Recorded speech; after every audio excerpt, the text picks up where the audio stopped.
Landon, what really stood out to me, man, from watching your highlight video was just the touch you put on your ball. Being a former quarterback coach, offense coordinator, and everything else, I understand just how difficult that two ball and even that three ball on that fade ball on the outside corner can be. Okay, I know it takes some touch, especially putting that right arch on it and everything else, dropping it in the bucket. That takes some effort and time on your part to keep working on that. Okay, now my suggestions for your highlight video are the following. The first thing is to add an information slide at the beginning. The best way to go about doing this is to go on Canva. All right, this is free, and on there, you'll put the information of, on the left side, you'll put the information of your name, school, graduation year, position, height and weight, X account, email, and phone number. Okay, like I said, that information on the left, put a picture of you on the right, download that, and then upload that to the very first thing on your Huddle highlight video. Now, reason being, boom, coach pulls up your film. All the information he needs is right there, easily accessible to him. Okay, because a college coach's time is so short and valuable. If they don't have the time to go find that information of your X account, how to follow you, or your phone number, they're going to pass. Okay. Personally, I've had to do that. We don't like doing it, but it's just because they don't have the time to go dig and try to find all that information. Okay, so make sure we're doing that. Now, going to removal of plays / non-highlights. This is more anything that doesn't showcase your strength or transfer to the next level as much. Okay, trying to help move the needle for you. Okay, say you're a 10 on a coach's board, we take some of these plays out, boom, we can jump up to maybe a 5 or a 3 as an example. All right, that's what we're really trying to do. Okay, so the one I really want to kind of go over, and again, these are not bad plays. Some of these are great plays. Okay, but it's just not a complete football play. All right. So one that is a complete football play is at the 132 mark, but it's just throwing a hitch. Okay, you've got a lot of other good plays on here to where you can, that kind of just brings it back down. Okay, so we want to keep this thing, keep it a college coach's attention and keep it up for a long time. That's what we're trying to do.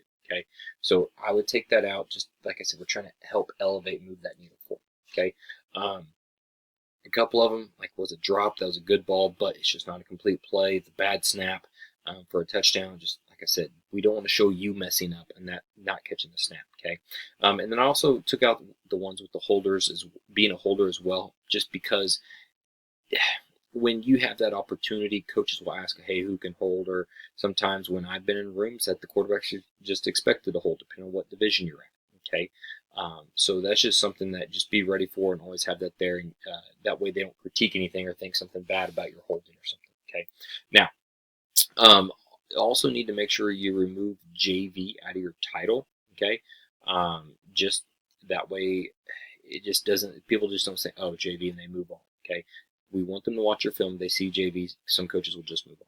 Okay, want to do that, and then also make sure to remove the sound. All right, background sounds, and then add spot shadows. Okay, and this kind of comes with the spot shadows, is just kind of starting those clips a little bit earlier so we can get a pre-snap look of what you're going to do, and that way we can show where you're at. Okay, but then going back to the sound side of it, all right, we don't want to have anything that's going to distract that college recruiter from evaluating the film. That's why they're watching 60 to 100 kids in a day in a dark room, listening to music, and we just don't want them to get out of their zone. Okay, that's what we're really trying to do, is not get them out of their zone and out of their just that distraction. Okay, that way it doesn't hinder you. All right, so make sure you do that, and that will really help kind of clean things up a little bit. Okay, then next we want to go to your sequence of plays. Okay, and this is kind of broken down into sections. And when I say sequence of plays, it's kind of how your film flows. All right, but like I said, we're in sections, so we're going to go with your long TDs, and then your short TDs, then your movements. Okay, excuse me, we'll go to explosives, then your movements. That's a typo on my part. Okay, explosives, then your movements. All right, and then your remaining offensive highlight. Okay, now within each of these sections, okay, we want to have base all of these go pass to run. And we'll put our best play first in these sections. Okay, that's what I've done with these timestamps here. All right, these are the plays I believe you should start out each section with. Okay, and then you want to go from there to then your next best play, then your next best play within the long touchdowns. Okay, so your long touchdowns, your short touchdowns is kind of your red zone stuff. Your explosives, any 15 to 20 plus yards down the field, and your movements are anything that's not really an explosive play, but still showcasing you getting out of the pocket or scrambling or running or something like that. And that remaining offensive highlight, like I said, is not an explosion play, but still showcases what you can do. And I'll give you examples on that of what we're looking for. Okay, so Going to the 3:30 mark. All right, and this is kind of why we want to put these clips at the beginning. Okay. I think this is a great ball. All right, boom, 1, 2, 3, hitch, ball's gone over the shoulder. All right, guy didn't even have to slow down and strike. Okay, great ball, but we want to have that at the beginning. Okay, show off that arm strength, and to where, because after a minute, if coach doesn't see something, he's going to move on. So we've got to make sure we put that up there. Okay. Then what I also wanted to point out is on your clips. Okay, don't just go game after game after game after game. Okay, mix these up, change up that flow. Okay, that's really going to help out. Then next, going to your short TDs here. Okay, the 33-second mark. All right, yes, this is a scramble. It could be a movement, but we score. So if, all right, we score anything like that, that kind of trumps being just a movement play. All right, that's what we're really looking for. Next, go into your explosives. All right, great ball, quick, over the middle. All right, 15 plus yards down the field. All right, little quick RPO action. All right, good ball, good timing. That's why I put that one there. All right, and then go into your movements at the 42-second mark here. All right, and just showing of, all right, having to escape the pocket.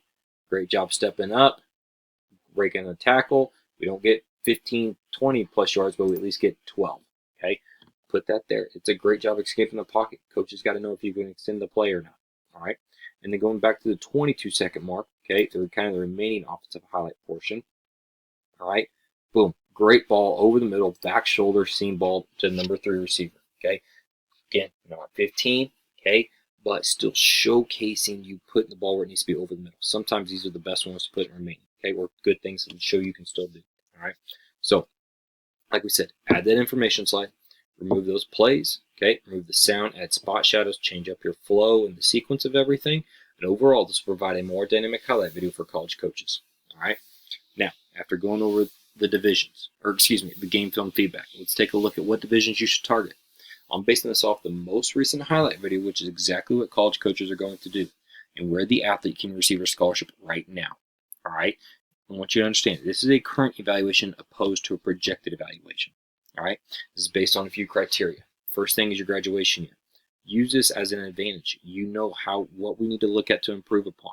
Okay, you're at a great program. Their coaches are going to be there. Okay, so we got to keep developing and working on our thing, and just knowing that we're going to be waiting there for us. All right. Next, we're going to look at size, mobility, accuracy, and arm strength as a quarterback. And with that being said, the levels you should look at today for a scholarship are D3 and NAI. All right.